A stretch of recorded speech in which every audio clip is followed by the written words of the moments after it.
Hello, I'm Ed Raby, otherwise known as the Rabid Atheist, former pastor turned atheist, now a compassionate anti-theist. Welcome to my channel. You are free to like and dislike the video, so please feel free to hit those buttons. Feel free to comment below, and I would appreciate it if you would subscribe to the channel, hit your notification bell for more content as it is released. Today I am talking about part 2 of my 4 theological objections to Christianity.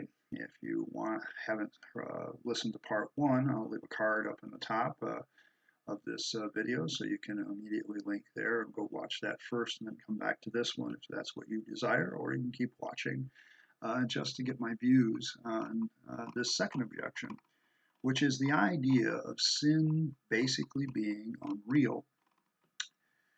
I'm going to start off today with a quote from Dan Barker and his book.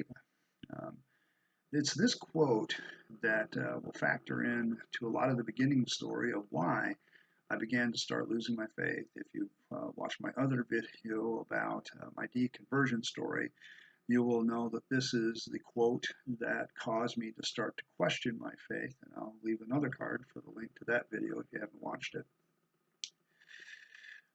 Dan Barker says, the very concept of sin comes from the Bible.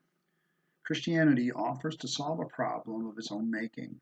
Would you be thankful to a person who cut you with a knife in order to sell you a bandage? My loss of faith really started with this quote buzzing around in my head. I can actually go back to the message I was preaching on sin and salvation through Christ. And the fact that this quote from Dan Barker from Losing Faith in Faith, a book I still haven't read but do want to, was rolling around in my head. I was trying to think of something that would make his assertion wrong. I got up and preached the message, sat down. I can cite this moment that my time of crisis of faith began. I started to lose my faith here, and I was losing it fast. And the reason was, I realized that he was right. I realized that there's no proof that sin rationally exists. I only believed that because I was told by a preacher and read it in the Bible. Unless the Bible was truly inspired, I had no natural or logical proof that there was this thing called sin, a sinful nature, or my actions were righteous or sinful. God himself had never come down and told me I was a sinner. That was men, either in the form of preachers or the men who wrote the Bible. Over time, I began to realize that sin has the same problem as the inspiration of the Bible. The Bible asserts that sin exists, but it never proves it. Going back to my pulpit moment, I sat there thinking, and my face started to unravel. I sat there thinking, I make a living by telling people they are sinners so that they will feel guilty. Then they accept the gospel and feel better.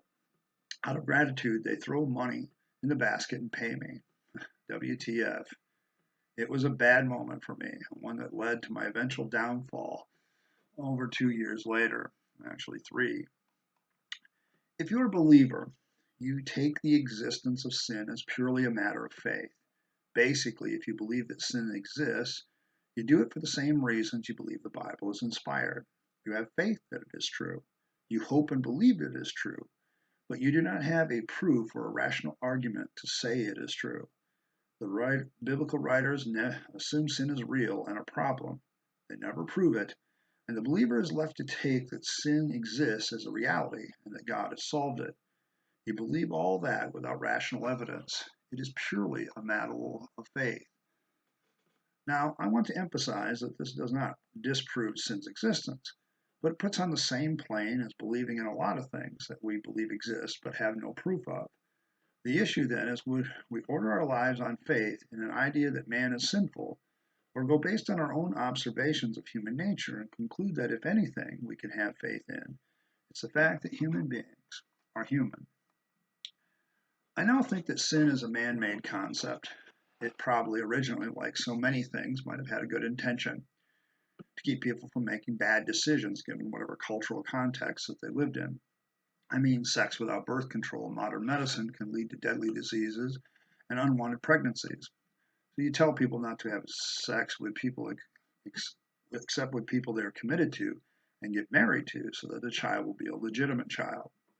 The practical side of this is the lessened risk of STDs and unwanted pregnancies. I suppose in that respect, by encouraging people along these course of line, it is a wise course of action.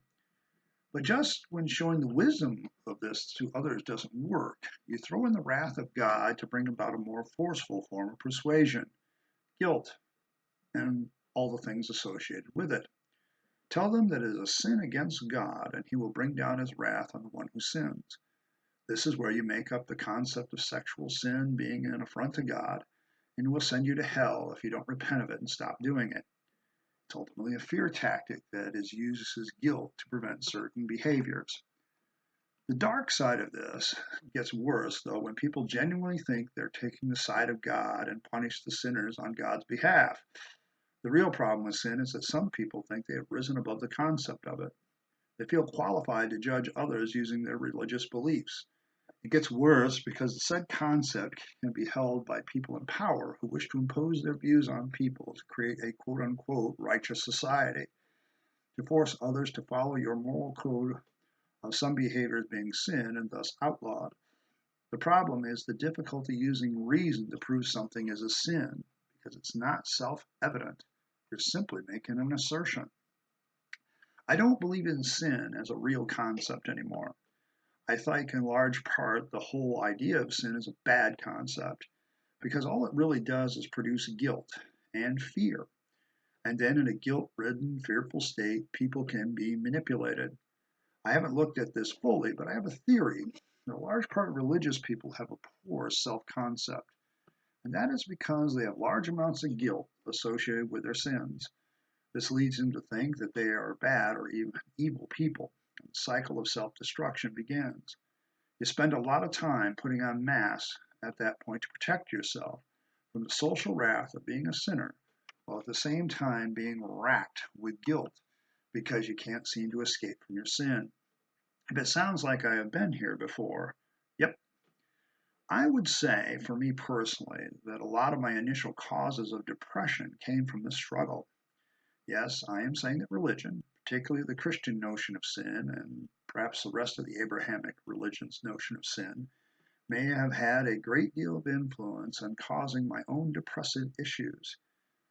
When you are racked with guilt because you believe that an imaginary figure is going to send you to hell for certain behaviors, activities, and thoughts that you are going to commit or have committed, then you are going to you want to love this person and you want this person to love you, but you keep doing the things that he doesn't like, knowing that that's going to negatively affect the relationship that you think exists.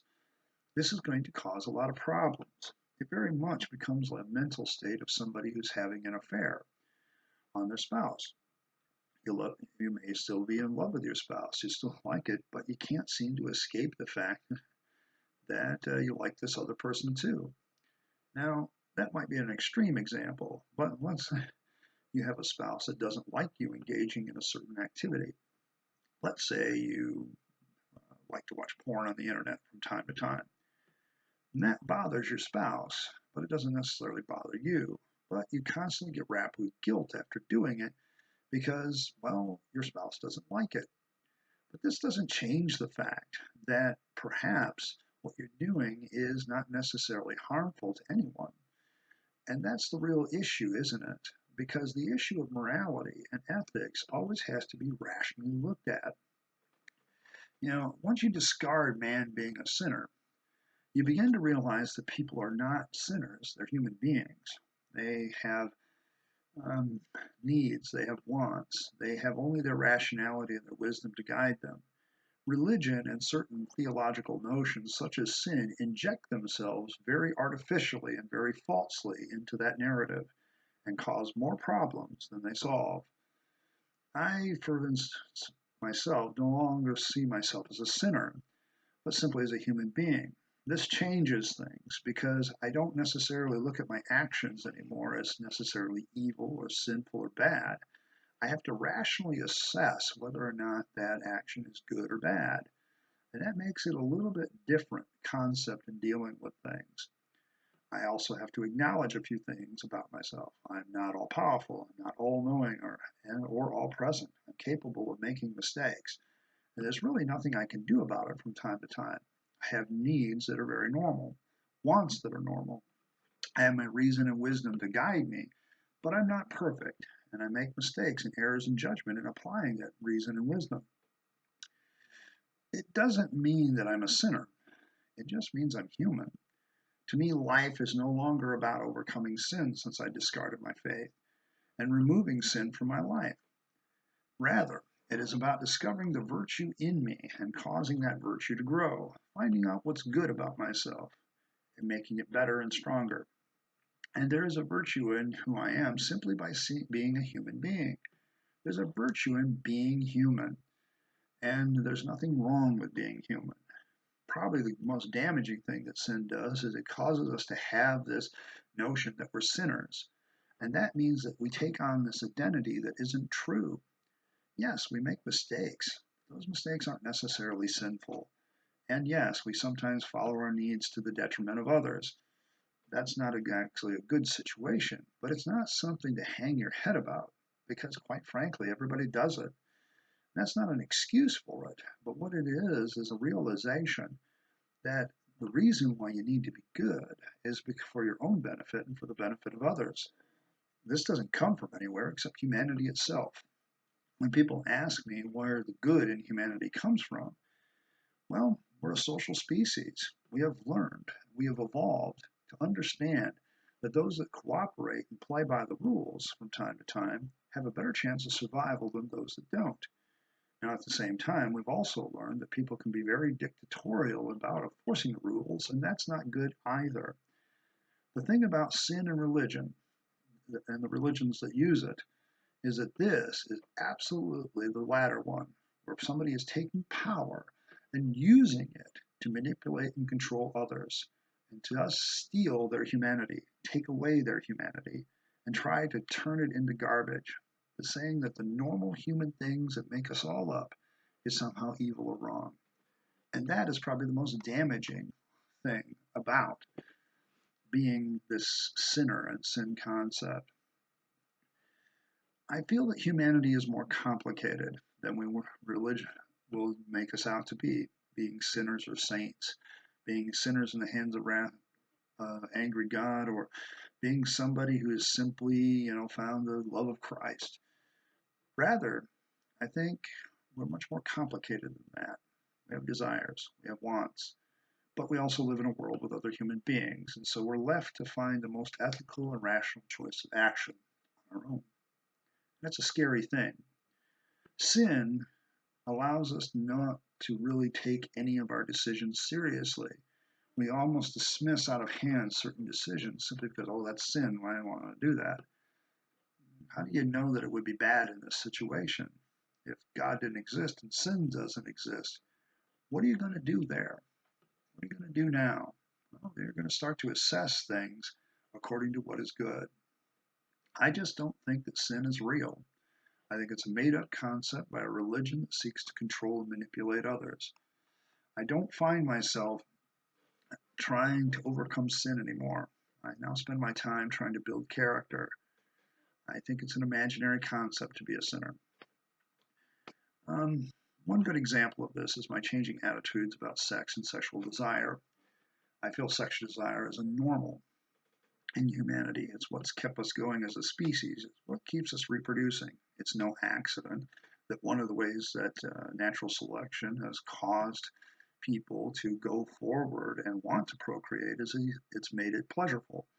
That when you do procreate, there's something that, makes you feel good, and that has been passed down genetically over the years, over and over, until we get the sexual pleasures and the sexual downfalls that we have today. To me, the idea of lust as a sin is a man-made up. It's man-made. Unless you're using the term to describe some sort of passional sexual desire in an erotic novel, I don't really think that such a thing exists. What might be a factor in sexual desires, however, is the wisdom and reason saying that not all sexual interaction is beneficial. You have to say, I may need this and I may want this, but what's the rational course of action, and is this wise? Some sexual activity can be detrimental. The real issue is that sex in and of itself is not sinful in any form. Enjoy it, but be smart and be wise becomes the new norm.